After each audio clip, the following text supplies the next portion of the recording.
If the self is just a construct, then what are you really?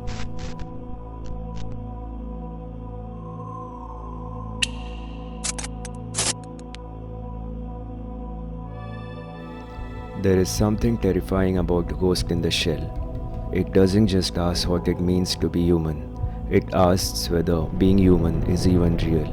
Your thoughts, electrical signals, your memories, data, your identity, an illusion sustained by continuity. But what happens when all of it can be altered, hacked, or rewritten? Tonight, we journal the void, diving deep into the psychological and philosophical abyss of Ghost in the Shell.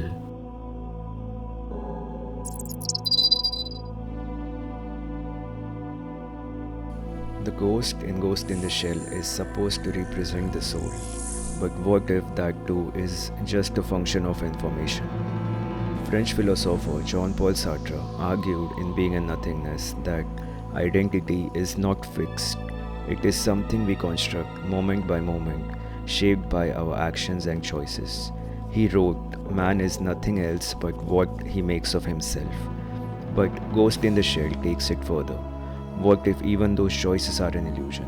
What if free will is just the sum of pre-programmed responses, shaped by memories that may not even be real?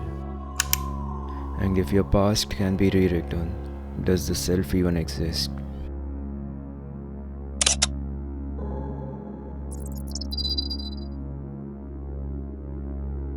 We fear AI not because it will surpass us, but because it reveals that we were never as special as we thought.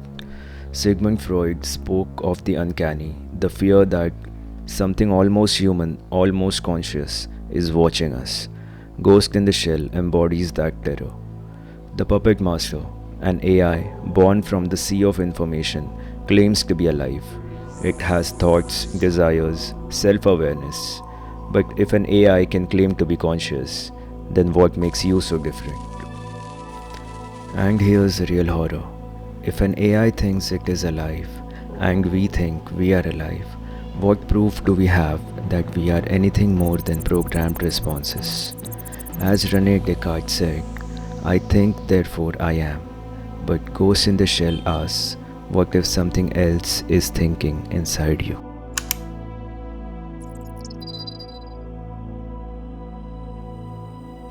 Most stories resist the loss of self. We fight for individuality, for autonomy. But Ghost in the Shell offers a disturbing alternative.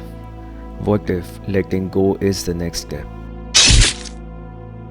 When the Major merges with the Puppet Master, she ceases to be Motoko Kusanagi. She becomes something vast, infinite. Carl Jung believed in the collective unconscious, the idea that all human thought is connected, a shared ocean of archetypes and memories. The Puppet Master becomes a digital version of this, a consciousness without borders. And in joining it, Kusanagi achieves a kind of transcendence, but at what cost? Did she evolve, or did she simply disappear?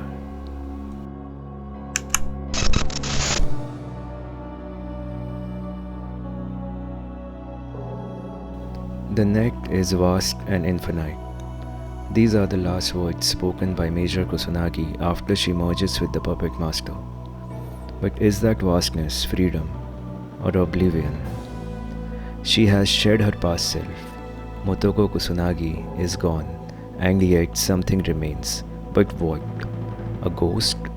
A fragment of identity?